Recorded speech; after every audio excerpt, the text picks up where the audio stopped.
Hello everyone. Welcome to today's news analysis.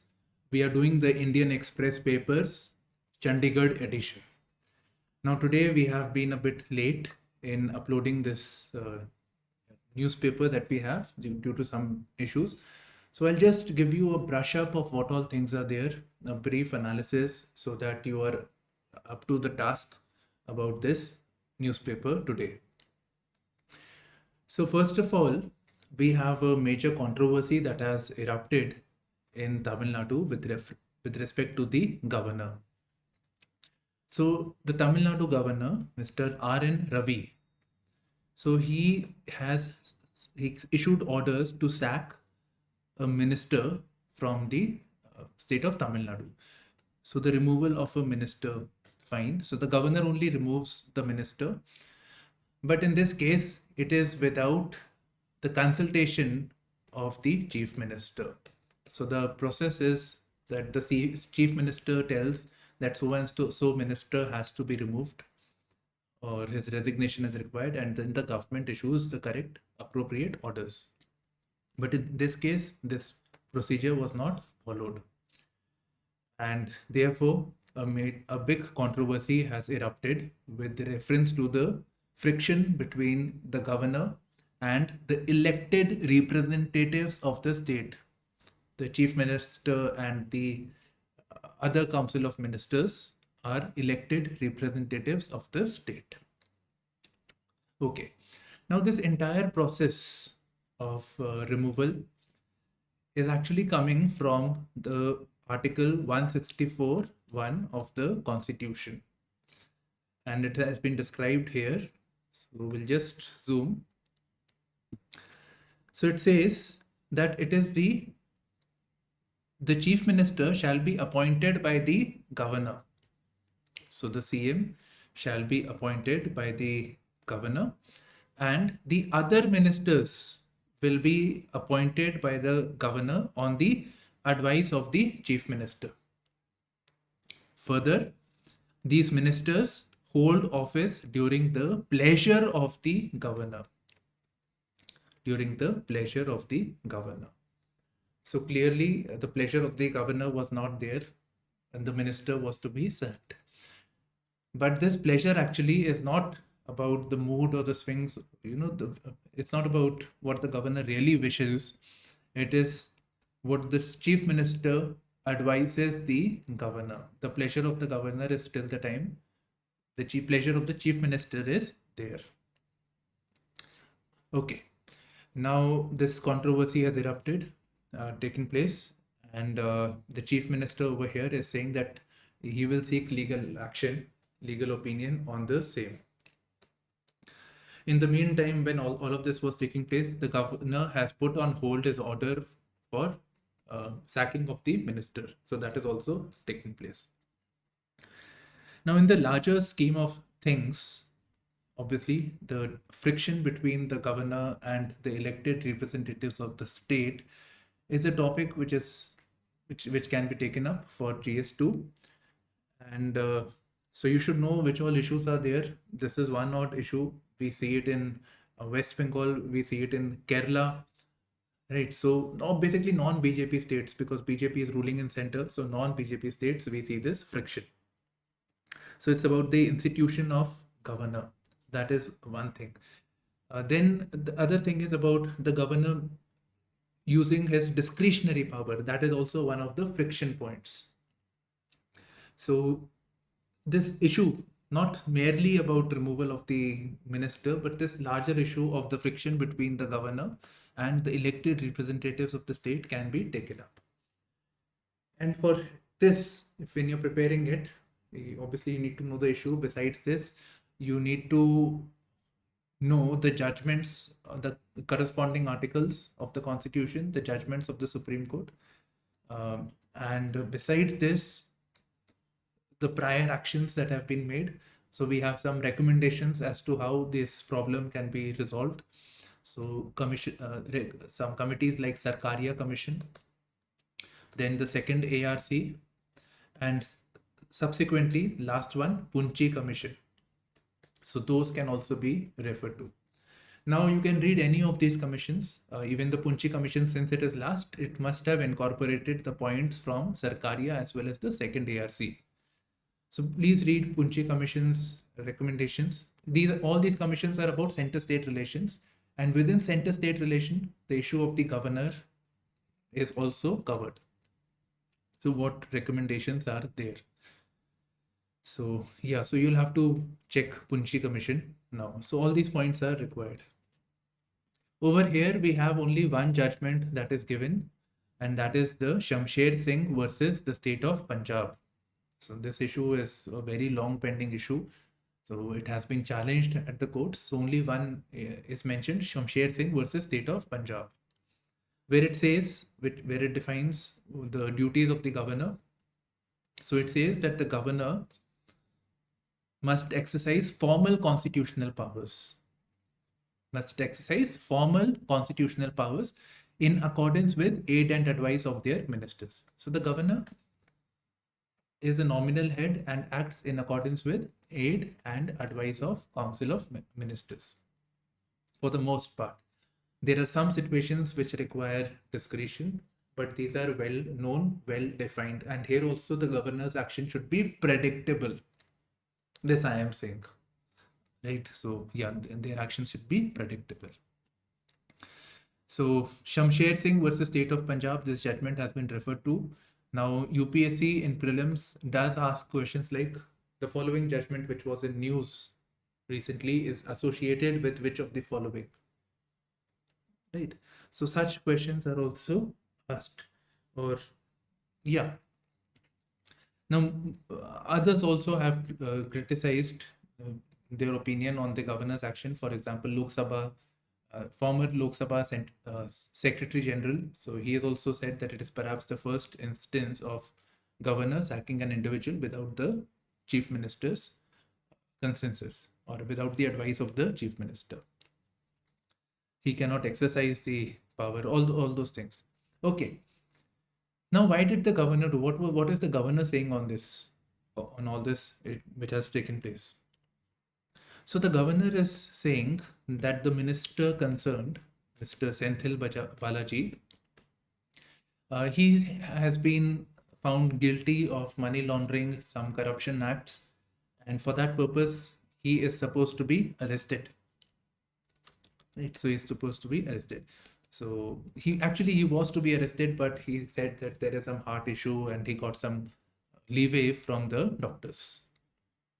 Okay, so when he was to be arrested, the chief minister at that time, he advised the governor to allocate the portfolios of this ministers to minister to other people, right? So reallocation of portfolio was to be done, and this minister was now, this person was still the minister, but without any portfolio. So this was again one such unique thing, that he was a minister, retained him as a minister without portfolio.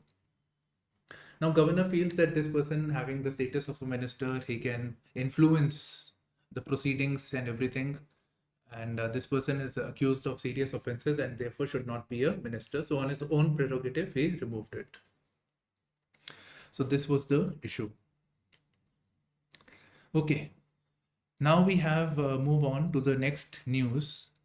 This is about Bengal. Party offices turn safe houses for fearful opposition candidates. So in Bengal, local body elections are taking place. We have already heard violence is going on. So here there is an allegation that the ruling party in Bengal is misusing its powers, misusing its authority illegally to tame the opposition candidates, right? So that they win the elections. Now over here, let us look at the larger picture. Let us look at the larger picture over here. Now, we don't hear such things taking place. Most of the times we do not hear such allegations being made. Why so? Here it is happening, but otherwise we really don't see it. This is because we have a strong independent election watchdog. So I'm making a case for a strong independent election watchdog. So in this case, normally it is the Election Commission of India. So for elections, for becoming an MP, for becoming president, vice president, etc., and for MLAs and elections to legislative councils, MLC. So so it is the responsibility of the Election Commission of India. And the Election Commission of India, before the elections, they take over certain powers of the government, so that the ruling party, the ruling party in power, does not misuse its power for its own benefit. So Election Commission of India regulates the proceedings of the election. But when we come to the states, at the level of states, there are state election commissions. So probably here what we are saying is that the state election commission is inept in dealing with such a situation. Maybe the need to strengthen the regulated election mechanism at the lower levels. So that needs to be looked into. You can also use this as an example where ruling party is, allegations are being made. Okay. Now this is a very important, interesting topic. Background hum of universe heard. Pune Astrophysics lab listens in. And this is Science and Tech, so GS3. Now what hum of universe? Hum means so some sort of sound is constantly there, which these people, scientists, have been able to hear. So there are these 5 very advanced laboratories specifically for gravitational waves. So they have this radar telescopes to comprehend the gravitational waves. So they have been able to hear this sound, very weak, but this says that there is this humming sound that is constantly going on. So the background hum of the universe is that of the gravitational waves. So they were basically studying these rapidly rotating stars called pulsars. So from when they were studying it, they saw some delay in signal, very small, millionth of a second, and this they attributed to this gravitational waves, and they heard the background hum of universe. Fine. Now, what is gravitational waves? So that is one thing. Second, related to this is what are space-time. So this we should know. So I'll explain this, but before that, let us go into the definition of gravitational waves, what is written. So once we have the written part, then we will come to the explanation. I'll use this image over here. So gravitational waves are ripples or disturbances produced in the fabric of space-time by large moving objects, something similar to the ripples produced on the surface of water by a moving boat. Okay, so that's why, gravitational waves and space-times have to be looked simultaneously. So they are ripples or disturbances produced in the fabric of space-time. So space-time is basically space. You understand space? So it's basically space. Space imagined in 3 dimensions. So X, Y, and Z, right? So length, width, and height. So 3 dimensions. Okay. And one more dimension is time. So 4 dimensions are used.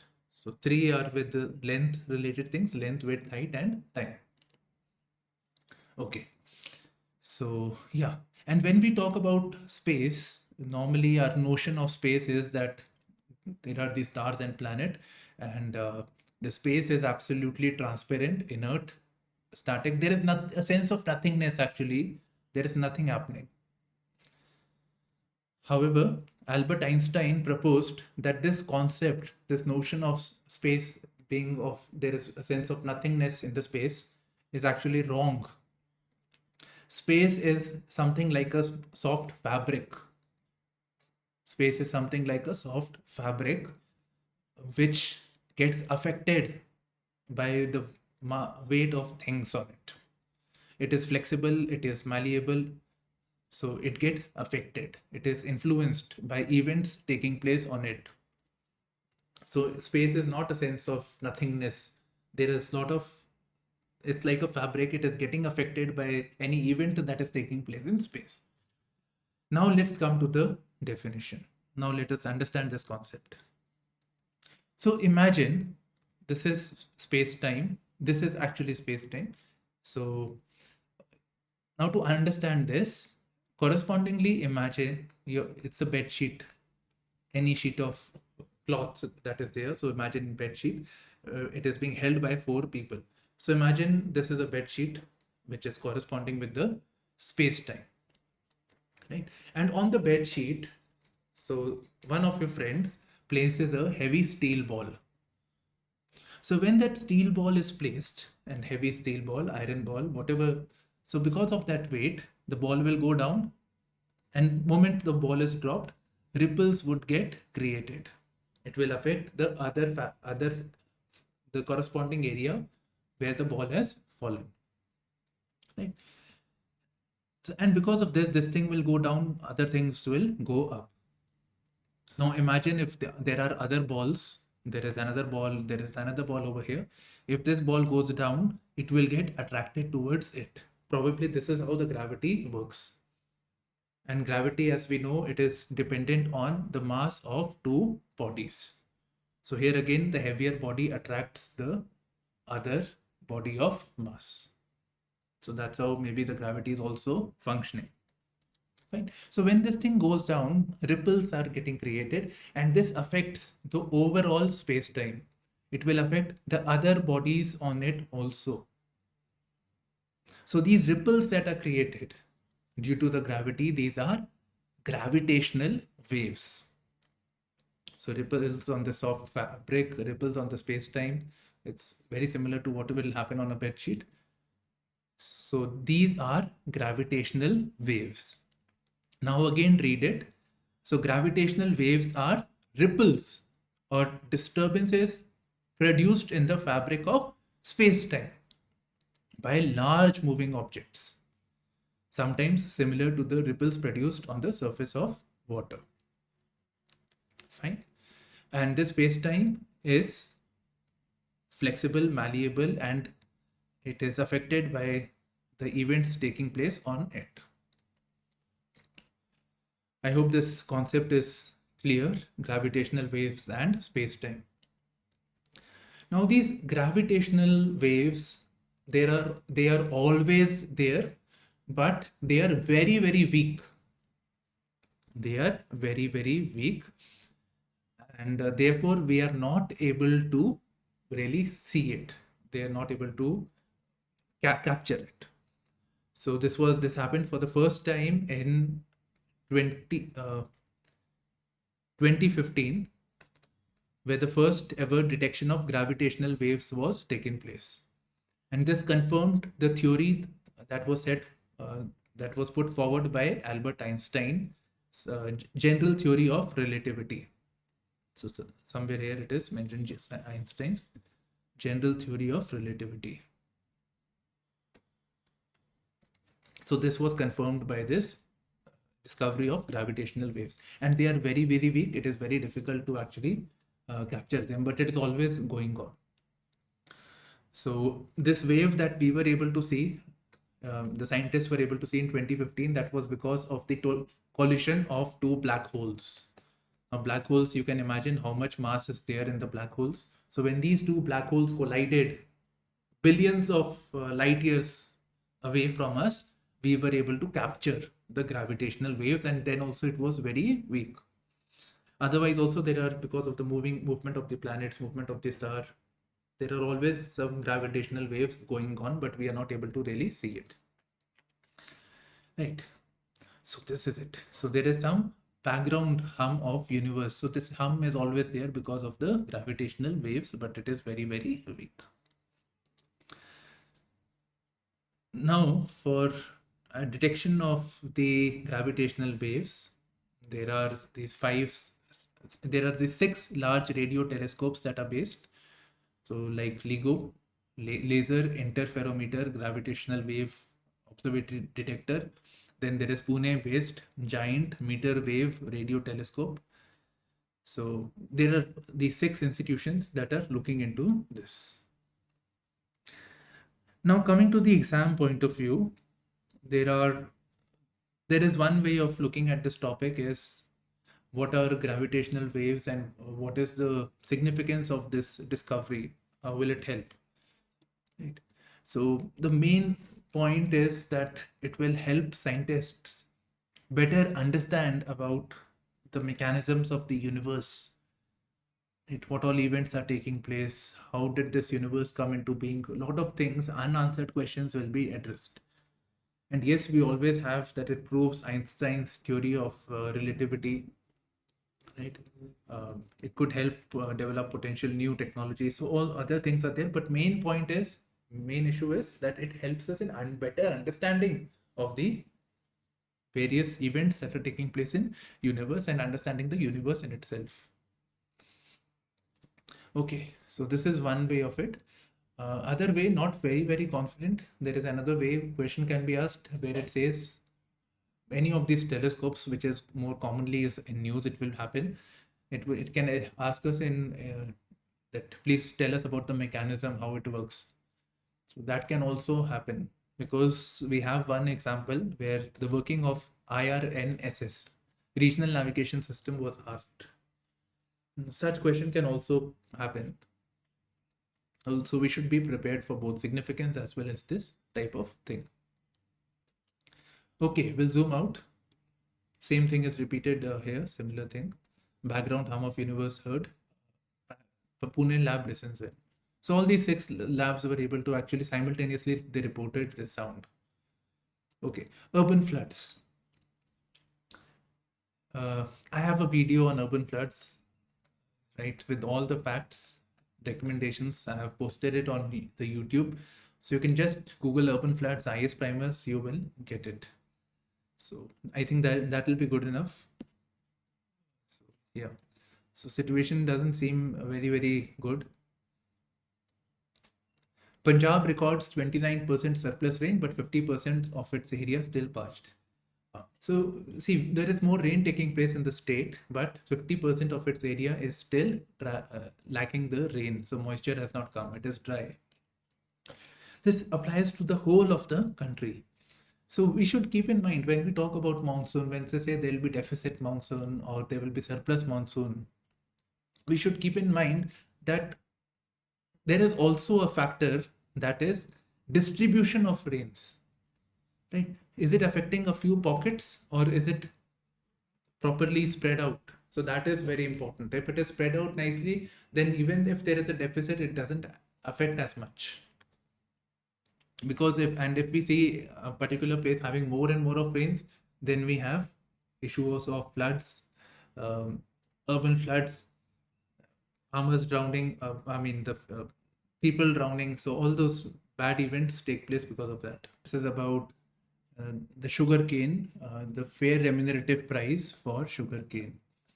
Now this topic that I'm picking up, this is mainly for prelims or basic idea that you should have about what is this fair remunerative price. So sugar cane comes under fair remunerative price. So like we have the minimum support price. So for sugarcane, we have the fair remunerative price. And for this, I am relying on the central government's website, Department of Food and Public Distribution. Now, what is this fair remunerative price? So this is a price that is decided by the center on the recommendations of CACP, Commission on Agricultural Cost and Prices, in consultation with state governments. So CACP in consultation with the state governments. And the state governments take feedback of the various stakeholders, right? So what the pricing should be. So based on this, the center prescribes the fair remunerative price. That is, the farmers should get at least this much price. So this concept is there. And you must read about the MSP also. There is MSP for sugar. This came up in 2018. This is for the mill farmers. That is the minimum selling price for sugar to safeguard the interest of millers, the people who process the sugar cane into sugar. So this again is mentioned over here, and this came up in 2018. So the government has notified sugar, sugar minimum selling price for sugar, not sugar cane.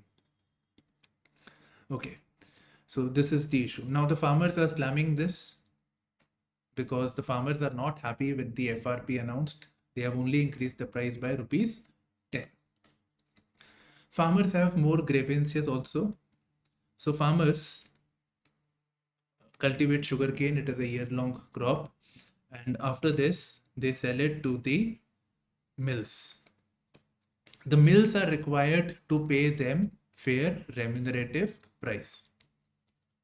In fact, in certain states, and in fact sugarcane states, there is also state advised pricing. So state advised pricing, that is also issued. Most of the time this pricing is more than the FRP, but this comes up later. This comes up much later. Now farmers have a problem with this, that they say that the mills, they don't make the payments. They take the sugarcane, but they don't make the payments because they say that SAP is yet to be announced. So because of the delay in the SAP, the farmers' payments are also withheld or delayed, and this puts farmer into disadvantaged. Fine. So the state advised price is the price that the state has recommended. So state may be willing to pay more than what is prescribed by the center. I mean, state is prescribing a more amount. State is not paying that amount. Okay, state advised pricing. So this is leading to delay. So the farmers are telling, besides that FRP amount increase is less, that this FRP and the state advised price, this should be same. There should be parity between the two. So this is one issue. Another issue is saying is that farmers are not happy selling it to mills because mills take advantage. So they are saying that instead of this, center should buy sugarcane from there and then they should supply to the mills. So the transaction should take place with the central government. The central government should take additional responsibility. So this will help the farmers more. So this is it on the FRP and the state advised price and MSP. MSP is for sugar. This is minimum selling price. Normally MSP that we hear here is minimum support price, and that MSP support price is for farmers. Okay.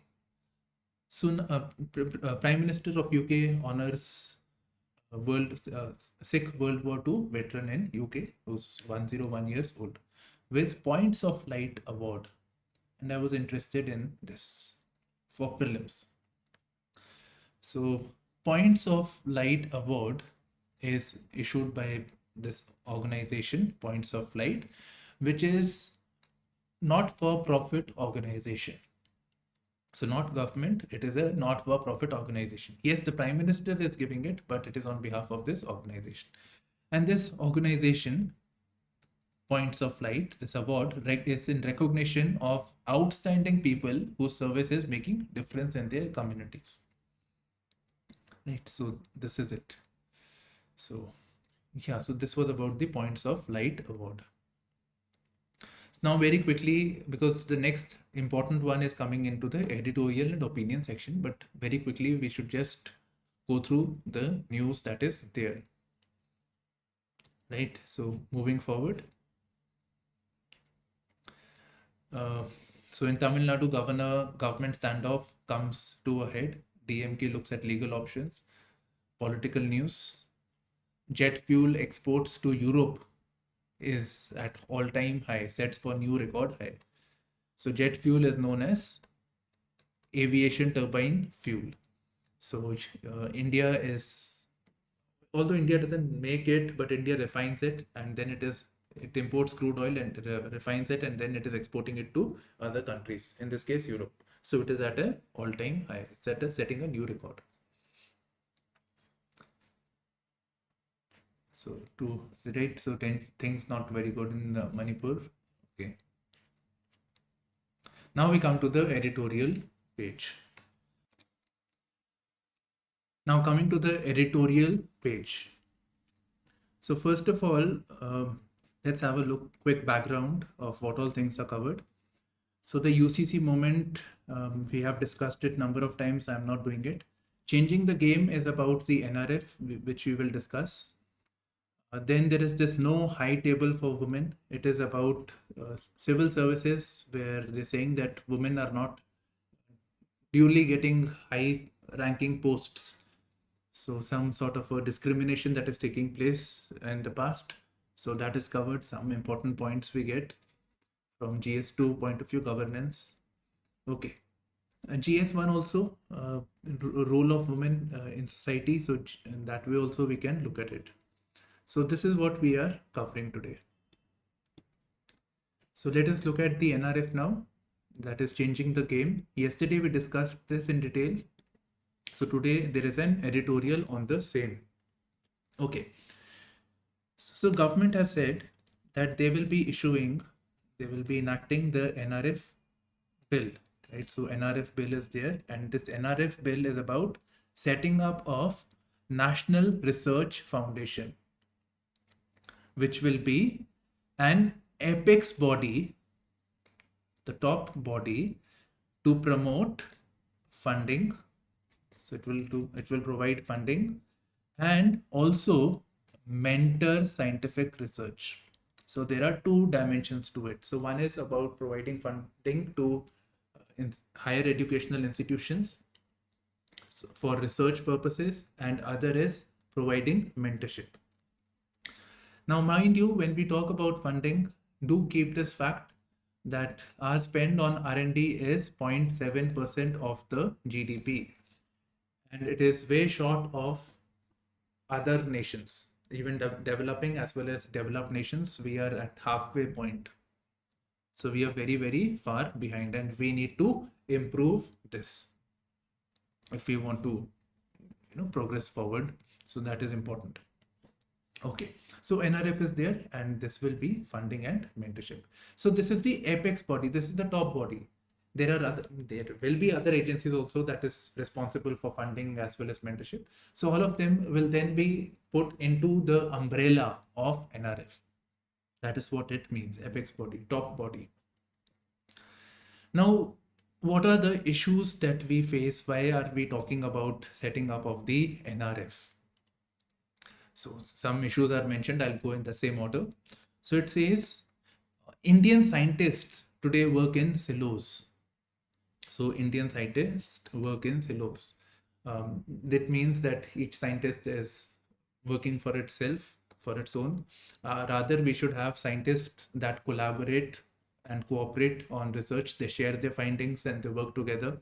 So we want such as ecosystem. But presently, we may have a scientist from IIT doing this, someone from IISc doing this. There is a lack of coordination, cooperation amongst them. So we need sharing of learnings to take place. So thereby this mentor thing will help. Then very few, or there are few select institutes that matches global standards when it comes to quality of research output. So research output is not there. We do have institutions of higher learning, and they should be engaged in R&D work also, but research output is just not there. Then these institutions are mainly seen as instruments or centers of knowledge dissemination. That is teaching, learning activities going on. And that is what we see IITs, etc. However, these should also be specialized institutions that undertake research work.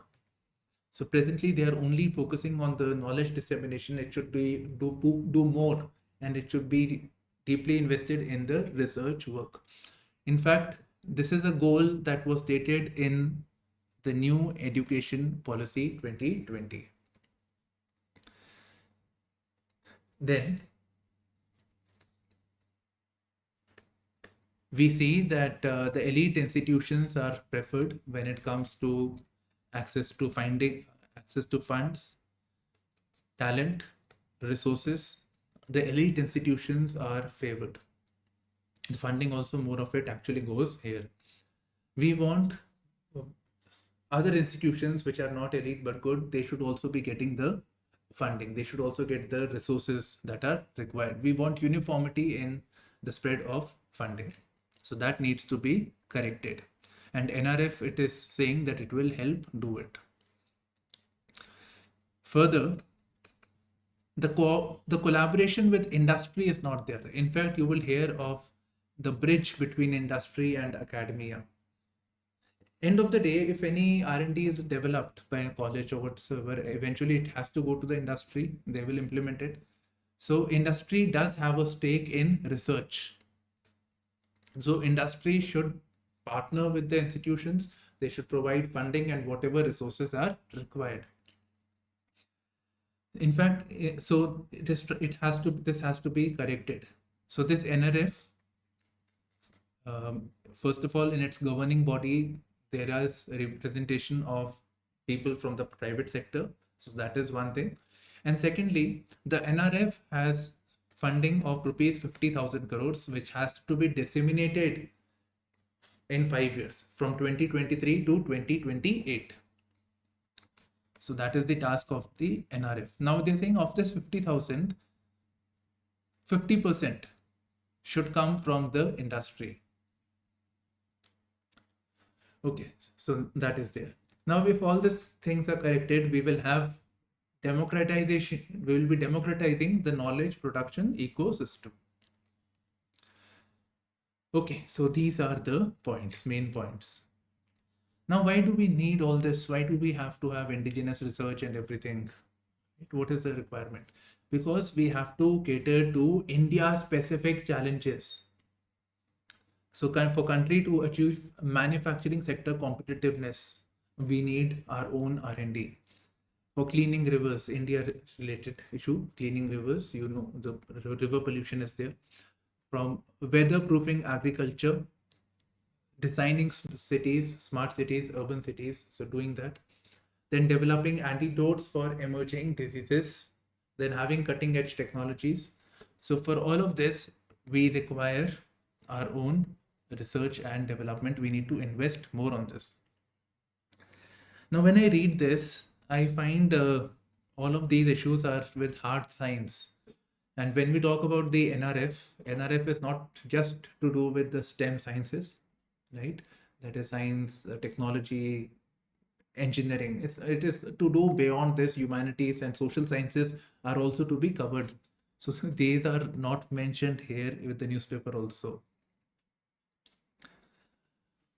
Okay, so these the idea is to if we want to address these, we need to invest more in research. That is how we can identify the problems and solutions for the same. Moving on, a cry for help. This is about Mizoram. So Mizoram has recently said that because of the Manipur crisis, there are refugees that are moving to Mizoram to be safe.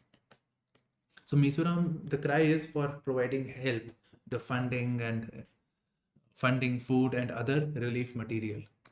So for that, the cry is they need support for this, and which the center should proactively look into. Presently, it is saying that it is preoccupied with the political tensions, strife in Manipur, but it should also be concerned about the implications that is happening in the neighboring states such as Mizoram, and it should look into the issue of the refugees.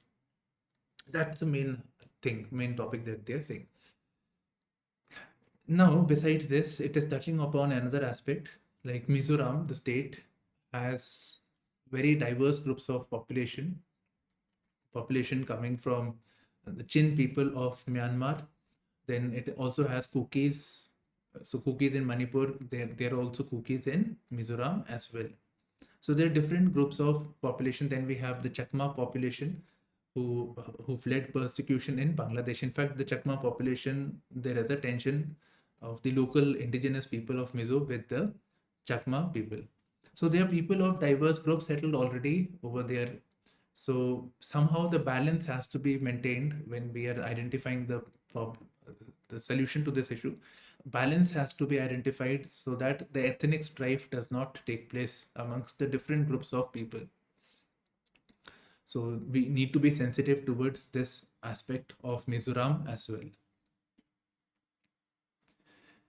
Next, we have no high table for women. This is about civil services. So it's basically saying that there are barriers for women, especially when it comes to senior posts in core ministries. Now, what barriers are being referred to? Let us see them one by one. So first of all, it is saying that there used to be a barrier of entry for women in civil services. This was when it came to marriage disqualifier. This meant only unmarried women could join the services, and if they subsequently married, they had to leave. So this problem was addressed in the 70s. So earlier the ratio of women to men was 1:82. With removal of this marriage disqualifier, this improved to 1:8. For one woman for every 8 men. Okay. Next, when it comes to we normally see women are working in junior rank. So 2 junior in rank or ongoing systemic issues. So they were kept out of senior positions. In fact, when it came to the women, they preferred in the soft departments, departments that are perceived as soft. So they were, because there was a sense of mistrust in the abilities of the women. So women are to be more fit for soft departments. We do not hear boast of a woman as RBI governor till to date, then cabinet secretary as or even the chief economic advisor. So the important posts, again, we do not find it over here. I do remember seeing foreign secretary, but these absolutely, this I've never seen.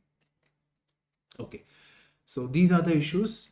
Now moving on, it says there is no dearth of talent. There are women who are very, very capable and who have risen. So some names are mentioned. So especially for maybe women candidate, women in civil services, if such a topic is asked or somebody who sees inspiration, they can note down these names and work on them.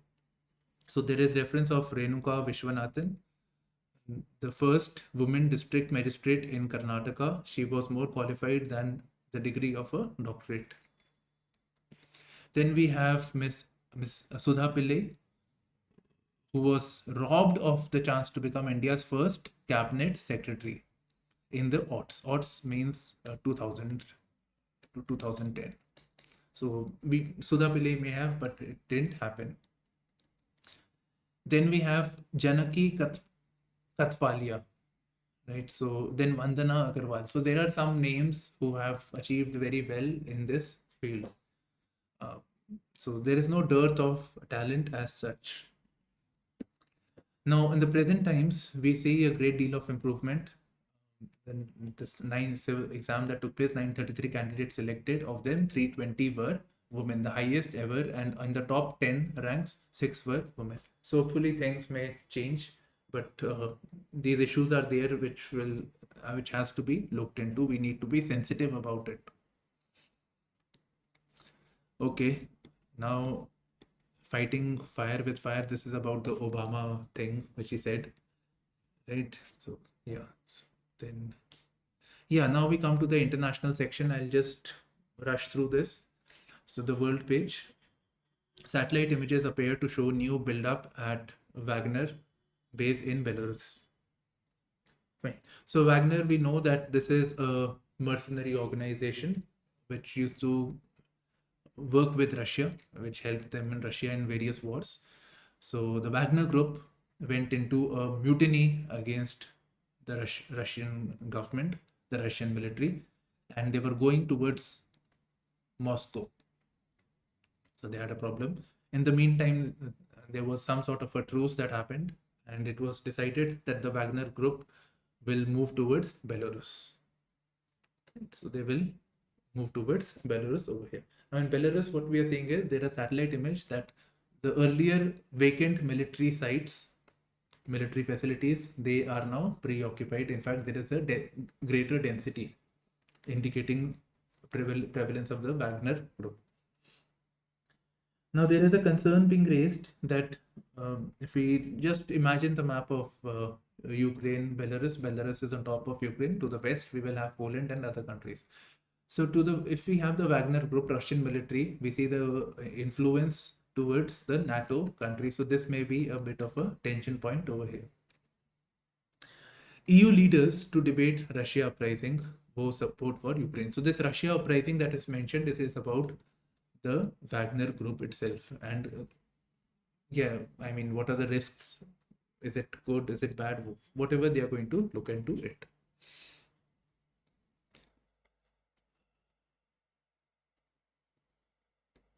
Yeah. So this new South Korea hoards salt before Russia dumps radioactive waste in sea. So sorry, before Japan dumps. So yeah, so what is happening is Japan had this nuclear facility. So in 2011 earthquake, Fukushima power plant, nuclear power plant. So this stopped it after the earthquake that took place, earthquake tsunami. And the radioactive waste, they are going to put it in sea, discard in sea. Now, naturally, when they are putting the radioactive waste, it may affect the ecosystem of the nearby areas. And South Koreans are concerned from the neighboring territory because for salt they need sea. So sea is evaporated and then they get the salt. So the salt may get polluted radioactively speaking. So they are concerned with this. Thereby they are hoarding salt. So yeah. Now we are on the economy section. Banks say LRS tax, liberalized remittances scheme. So the credit card, there was to be a tax if credit card is being used, but there is now a stay on this. This policy is in cold storage. So the implementation of this for the banks was a burden, and for IT systems it was difficult to execute within the timeline. They'll be ready only by October. The US Federal Bank, which is something like India's Reserve Bank of India, so their federal bank, their governor is saying that they need to tighten financial rules. So in US, there were some issues about failing banks like Silicon Valley Bank, Signature Bank, First Republic Bank. So the banks were failing, and when the banks fail, we all deposit our money in the banks. So if the banks fail, they will not be able to give the deposits back, whatever money that we have put in the bank. So it's a very bad situation. Okay, so all these banks failing, so this has prompted the Federal Bank of the US to look into this issue, better audit and tightening the financial rules so that such situation does not arise in the future. This one is important for your prelims, mains also actually. India 67th on Energy Transition Index. So Energy Transition Index. Transition means transitioning from unclean energy to clean energy or renewable energy. So we are 67th on this index, right? So let's say a question is asked about from GS3 about renewable energy, shift towards it, or climate. What is India doing? So there you can quote this report. You can state that India's performance is this. You can say like that. For prelims, it can be asked Energy Transition Index, which was recently there in the news or the newspaper, is released by which of the following agencies? 1, 2, 3, 4. So this is by the World Economic Forum, which is a not-for-profit organization. So this can be asked. In fact, it is quite frequently such questions are framed. Okay. Now here it says that overall India is doing well amongst the large countries. India's performance is very well given that there was a geopolitical tension. Most of the countries who were transitioning, that thing stopped because of the global turmoil, because of the global volatilities like the Ukraine war, right? So because of all these situations, the shortage of the chips. So because of all this, the progress of these countries had stopped, but India continued to make significant improvements in this direction towards the transition towards clean energy or renewable energy. Next, government not planning any major restructuring of the PLI scheme. So I have to make a video on this PLI scheme. So from mains point of view, I feel what is the issues concerning the PLI, what is it, what are the benefits, and a bit of shortcomings we should know. If they're talking about restructuring, definitely there was some concerns that people have which has to be addressed. Right, so this is important. GS3 again. So this is all I have today in today's newspaper. I'm not doing the explain section today. So yeah, if I did, I would have covered this topic, but we will have more opportunities to cover the chips issue, the chip shortage. So this is it. Thank you for streaming into our channel. Sorry for the delay, some confusion. So that's why. Bye bye and all the best.